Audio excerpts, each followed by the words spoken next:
Here we go. So Alberta Precision Laboratories is a lab service provider in Alberta, which has over 7,000 staff, does close to 90 million tests every year. And all of you probably encountered a facility, a service of APL, probably in your lifetime if you live in Alberta or spend time here in one of our collection centers, or whenever you got any laboratory testing done.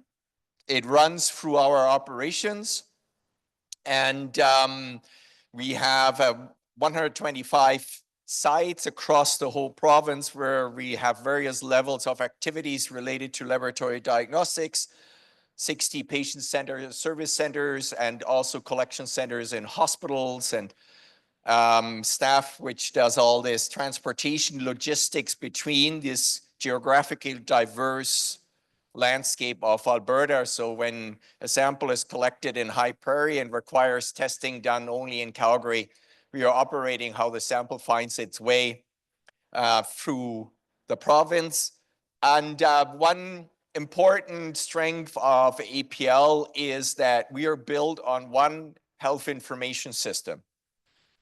Might sound boring to all of you, but it's the greatest thing in my career, because when I started with APL, we were on 13 different information systems, and information was disconnected and had to be recompiled with different coding in warehouses. But this is now in the past, and we are all operating on one electronic platform, which allows us to find samples, trace samples, compile results, link them to clinical data, or other business and operational indicators.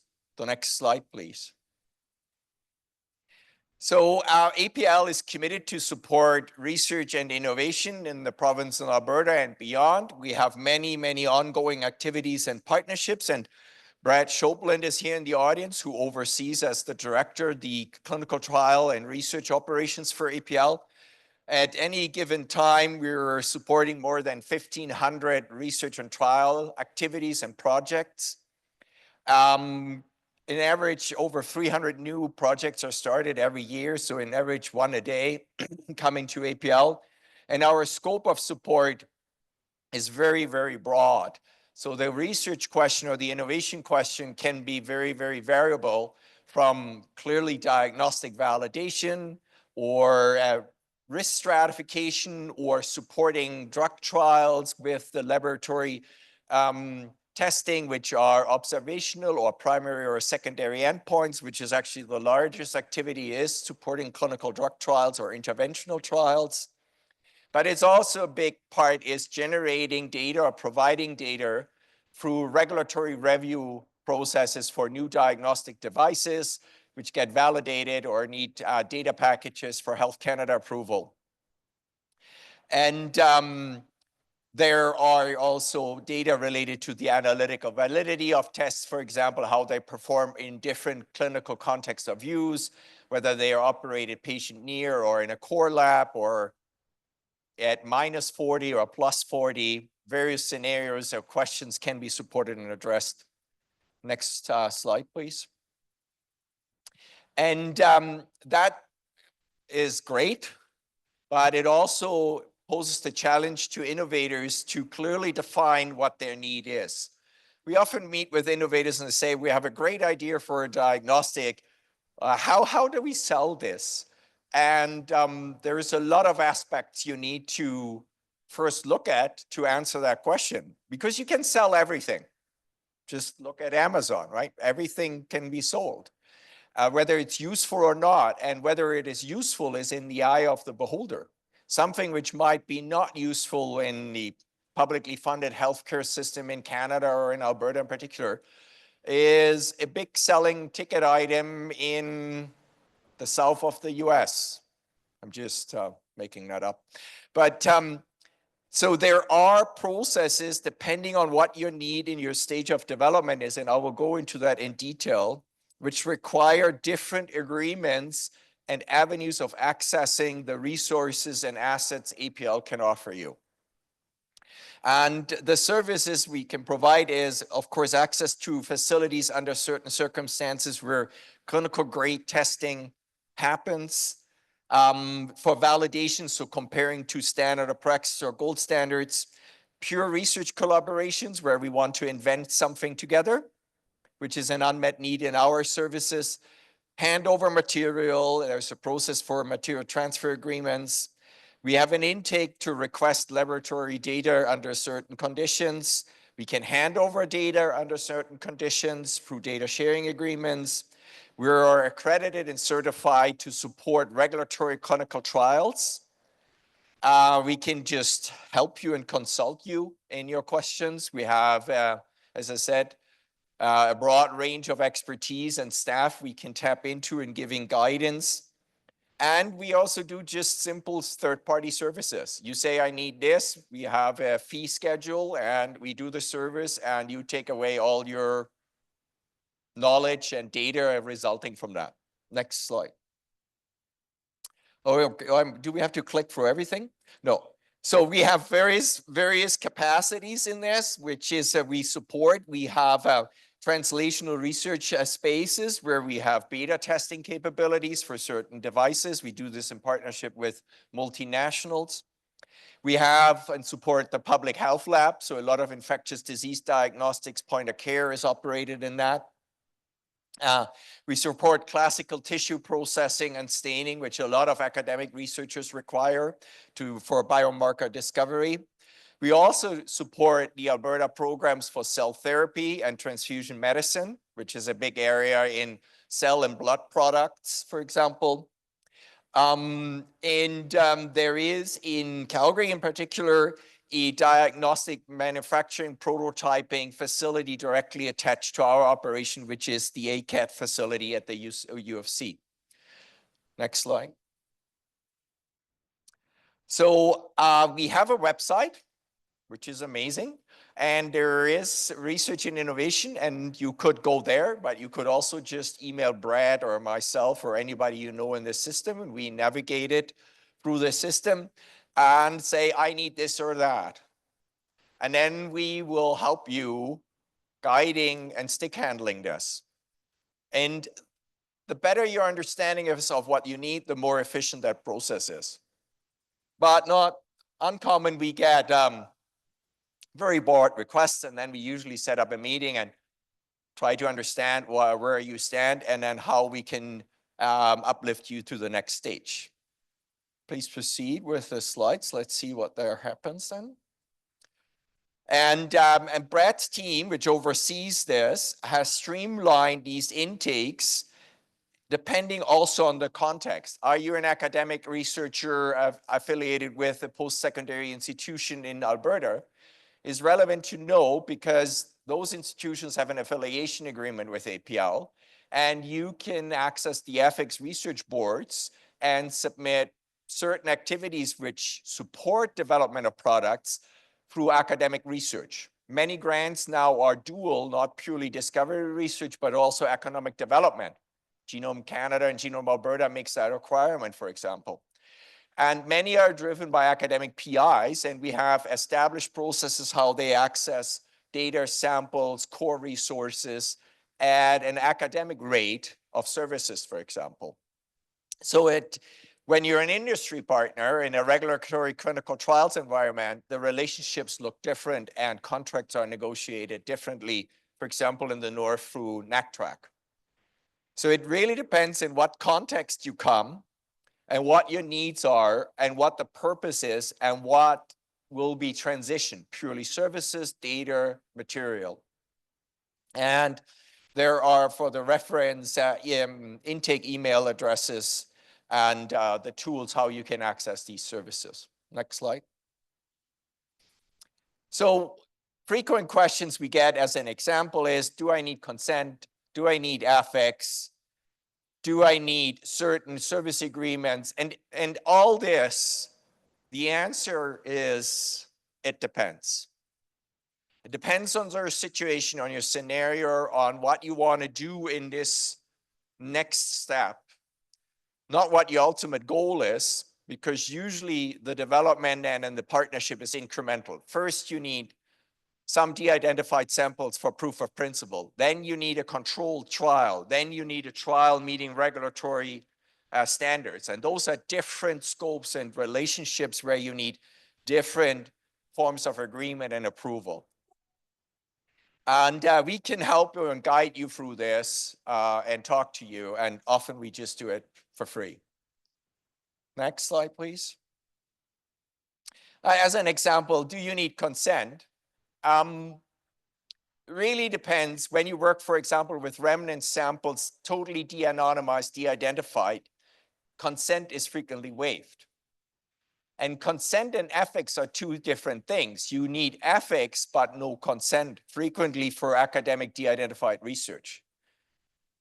When it is a pure service saying APL for you, you give us a device and we should run 20 samples on it and confirm what your device does.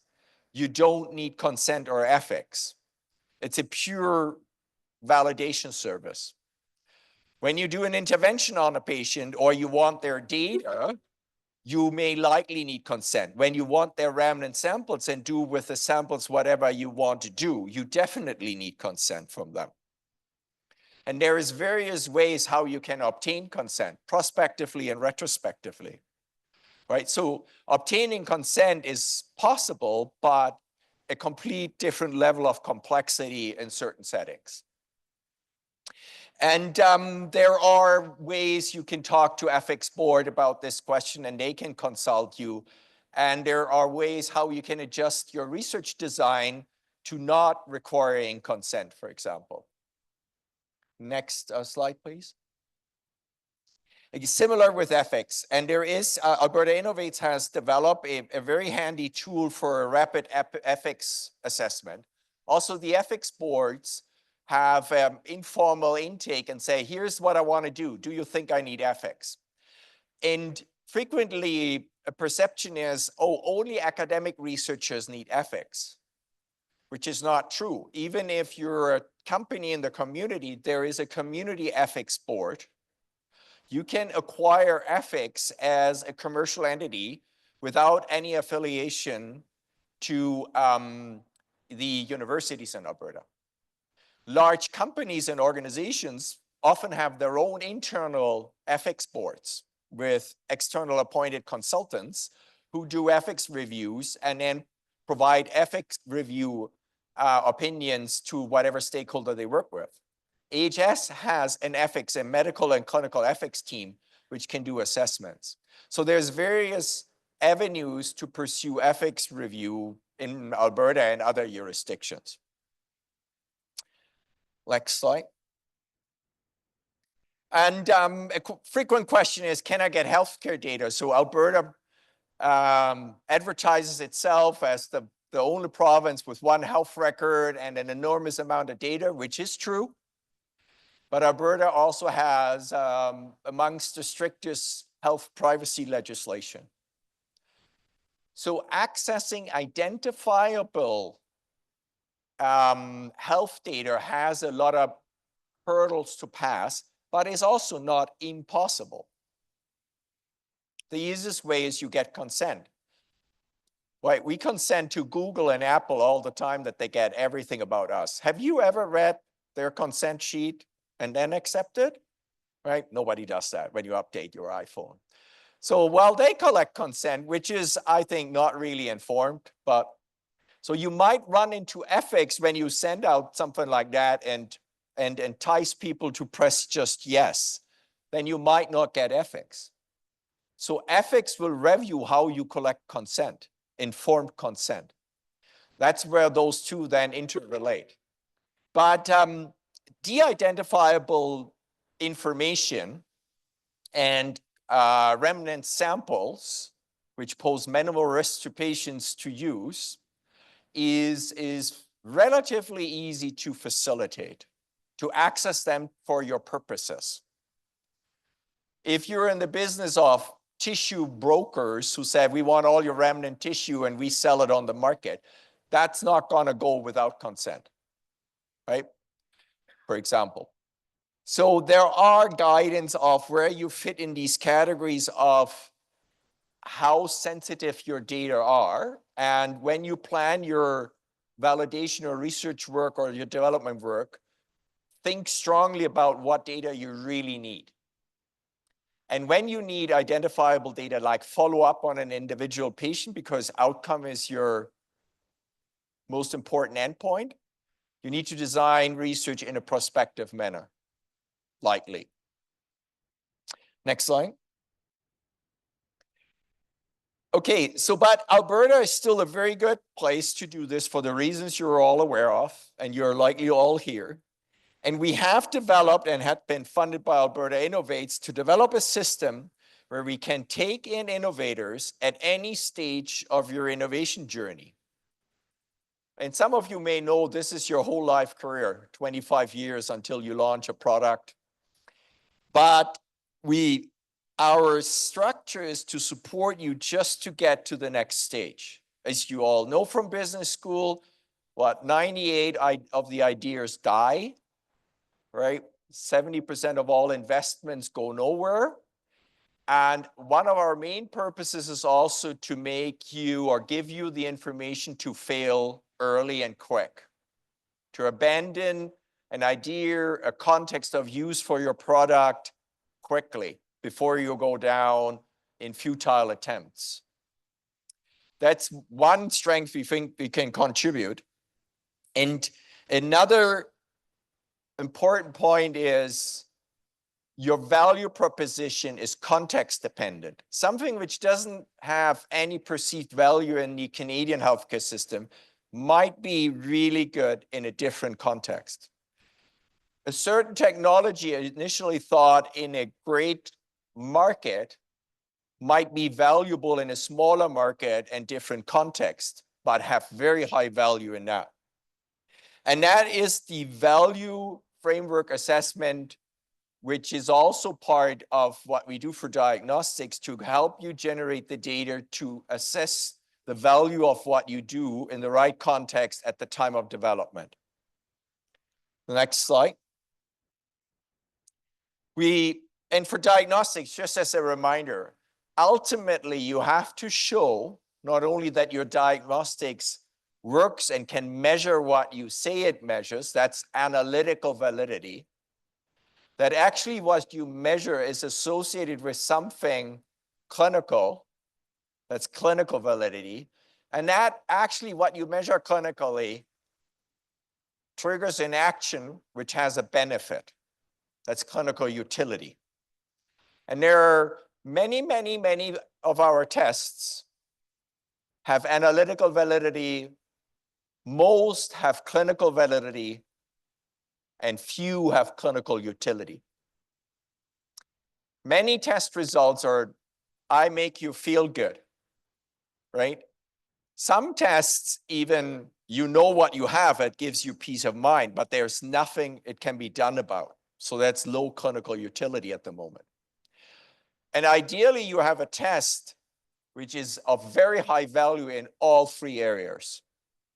Precisely measures an analyte in the context of a very relevant clinical problem, like we just heard about Alzheimer's or major infectious diseases or diabetes, unmet needs. And then the test result triggers an action which produces more health. Then somebody will pay for it, guaranteed. So we can help you also guiding, finding where your product might fit into this. Next slide. So this has been identified as a gap in the province. As I said, we were funded to do this in partnership between APL, the University of Alberta, and the University of Calgary through the so-called ADAPT program. And everything I talk to you here is the goal to accelerate this journey. And the journey is not a straight line that all of these graphs you see suggest, right? The what, 11, 7, 9, or whatever stages of development is never a straight line. Many people started in cancer and end up in autoimmune disease, vice versa, or had an idea of point of care and then become a small desktop device, or thought it is a kit solution, but it is not a kit solution, it's a software solution which became the product. So it is a meandering journey. And our goal of our services is to just allow you at the next intersection to make the right decision. Next slide, please. So that is the program. And we're really grateful for Alberta Innovates to take the risk to pull off this program. And the goal, as I said, is not really to get you from orange to whatever color that is on the right, to just get you from one box to the other. And you can come to us with in any stage of your development. You can have a marketed product and you want to see what's the right context of use in Alberta. So we have big multinationals who said this sells in the US, but nobody wants to buy it in Alberta. Why is that? And they haven't really found out how it fits into the healthcare delivery model we have. Next slide. And as I said, we were able to bundle processes between the healthcare players and academia to give you the cornerstones in the field of diagnostics for expertise, data, lab access, sample access, to execute on your needs. Next slide, please. Oh, what's the asset map? That's the next slide. We can share that here. Yeah, please. So that essentially tries to put this all together, what the province of Alberta has in this partnership. And to unlock this, we built this connecting point through ADAPT. And yeah, I give you a moment to digest that. And then I will read for every partner listed on this. No, I will not do that. Right, but you see there, it is, it's not easy to develop a successful company, believe me. You need some luck, you need expertise, you need the right partners. For example, I could have never, I'm involved, I got involved as a resident in a startup and it still exists 30 years later, still sells its stuff. But I could have never ever done the business side. I'm a pathologist, right? For what do you expect?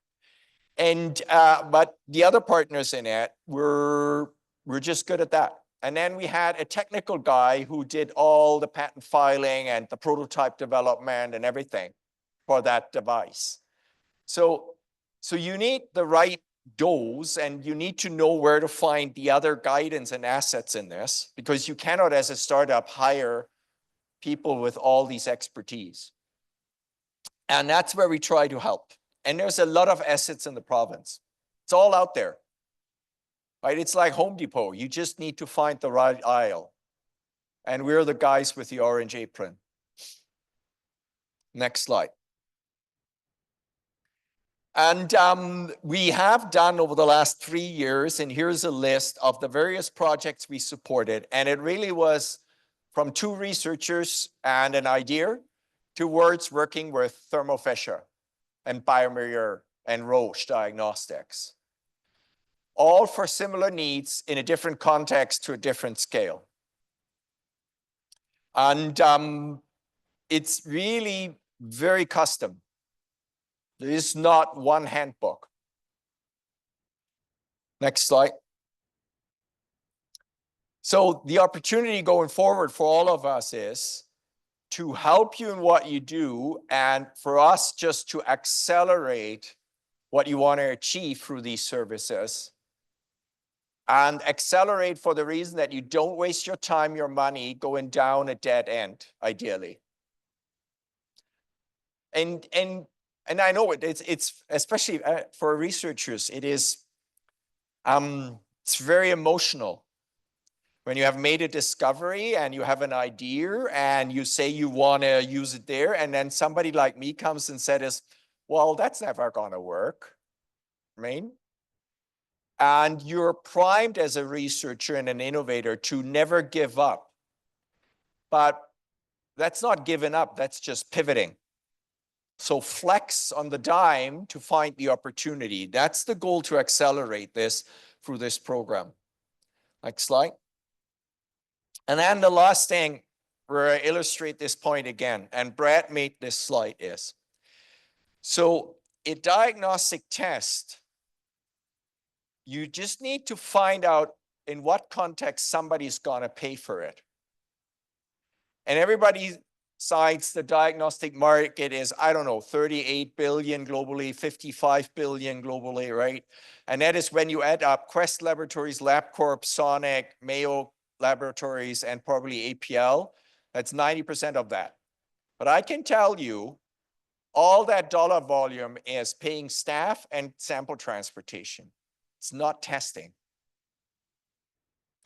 So the clinical market, insured services, is a very static market, very hard to penetrate because there are these massive players with massive discounts, with exciting logistics. When you have a product which makes them more profitable, you have immediately somebody buying it. Then there is this gray zone of innovative tests like cell-free DNA 10 years ago, right? For cancer biomarkers, the first assays. Nobody pays yet for it, but it's clear it will change how clinical care is done. So that's how Illumina got into the market. Grail, companies like that. And then there is a way bigger market of people, patients paying at shoppers or wherever for something which you probably also sold on a medieval fair, right? Which has not a lot of, but it's fun, right? 23andMe. I don't want to know who my grandparents are. Why? But some people find it very interesting. And the FBI finds it interesting to trace you when you did some crime as well. So where do you fit in? And these areas are very variable in terms of what payer system you're in. And the lines are very strict. Canada, with its Public Healthcare Act, very restrictive. US, insurance plan dependent. Europe, insurance plan dependent in Germany, but not in France. UK, more like Canada. Really depends on the market. But the data we generate in APL will inform you how you fit in what market, what your value proposition is. Okay, keep that in mind. You might be not viable in one market under one value proposition, but your technology might be very, very profitable under a different value proposition. I think that was it. Now I can say, okay, that we can skip this. This is and that as well. This is how you, when somebody is interested of getting a test adopted in Alberta, there's a process. How we assess value of a test that you become an insured service in Alberta. That's the called Lab Formulary Committee. And if you want to pursue that, there is an intake process on the website, or you can contact me and I can give you guidance how to approach that. Otherwise, I'm happy to take any questions now or later, and I'm done. Thank you. Thank you so much, Michael. I think if people can come talk to you after, that'd be great. Just